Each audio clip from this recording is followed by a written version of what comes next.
phrase New Year, New Me is something many of us can resonate with. There's something about a fresh start that appeals to us. A chance to wipe away the mistakes, the memories of all the things we planned to do but didn't, and start over as a new version of us. This might be because we're aware that we've been sabotaging our dreams or our happiness. When a new year comes around, it gives us hope that this year things will be different if we can be different. And in order to be different, we have to be new. Why is it then that after a few weeks of resolutions, things can begin to look rather the same? Familiar excuses resurface, frustrating patterns grip hold of us, and our energy drains away once more. If a new us was the answer, we'd only have to do it once, right? I've come to understand it's the very expectation of being a new version of us that contributes to the stuckness or sameness or frustration. Recently, I've been thinking to myself, new year, real you.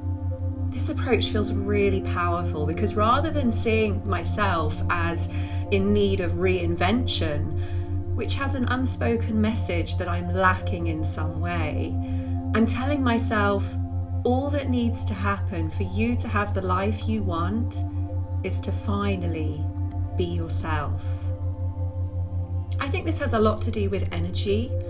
I don't know about you, but I would say one of the main obstacles I face with my life is around the feeling of wanting to do something and the seeming absence of energy to do it. For example, I look in the diary and see I've scheduled in a gym session, and suddenly I can sense my energy draining, thoughts of, I just want to stay at home tonight and be cozy and restful.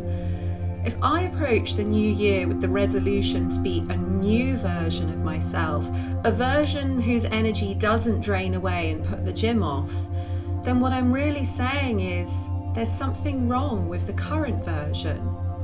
Now, perhaps this feels true. Yeah, there is something wrong with me. I'm filled with feelings of I can't be bothered in the face of things I really want or need to do. So there's a sense of being a little bit broken. But if that's really the case, how can I expect myself to do or give even more? How can I suddenly pull out a new version of myself from a broken body? You see how this becomes problematic? We want to be new because we don't like the old, but how can we create a fresh, likable, proactive version of us from one that we don't like and feels like it can't be bothered? Surely this is why our plans and resolutions fizzle out. Now, this perspective of being a new version of ourselves, it does stimulate us for a short while, doesn't it? It makes me think of when we get a burst of adrenaline in moments of stress. This determination to be a new version of ourselves triggers our nervous system into action. But this is a state we're only designed to be in temporarily. It's the same thing that happens in a mother's body that leads to all those incredible stories of mothers lifting cars in order to free their children after a crash. But that superhuman strength doesn't last. The moment that adrenaline fades, we're left in the aftermath, which is when the body needs to rest and restore. But if we're still demanding we be a new us, it gets exhausting. That's why I believe that focusing on being real is the key. When we are real, we tap into real energy, which is abundant. We're also not wasting energy suppressing our true selves, which can be exhausting. What if what was wrong or broken with the current version of us wasn't that we needed to be more or other, but that we aren't being ourselves in the first place? Imagine you have a machine that you're trying to use to make your coffee in the morning, but all it does is make a noise without producing anything to drink. You think it's broken. You decide that you're going to need to get a new one. But then you remember this video and you pause and you say to yourself, what if it wasn't broken? What if I'm just not using it right? So, rather than focusing on what you think the machine should be doing, You put your attention on just the machine, its colour, its size, the way it feels. The more you get to know this machine, the more you discover different knobs and settings. You start to experience a place where you're really in tune with this machine. You begin to let it guide you. You climb inside, start the engine, let off the handbrake, and set off on the drive of a lifetime, wondering how you ever could have made the mistake of thinking this car was supposed to make your morning coffee when there is so much more to it. This is the same way it is with us. The moment we realize we're living our life bound to a certain way of seeing ourselves that doesn't support us, is not close to our inner truth and in alignment with our visions and dreams for ourselves, then we make a choice to tune into a new perspective, which allows us to see ourselves as we truly are. We are born as one thing, an incredible soul with infinite possibilities. What then happens is that we absorb all of the beliefs of the adults around us so that their thoughts and fears and emotions take hold of our minds and hearts. We forget our true identity and we become what others think of us.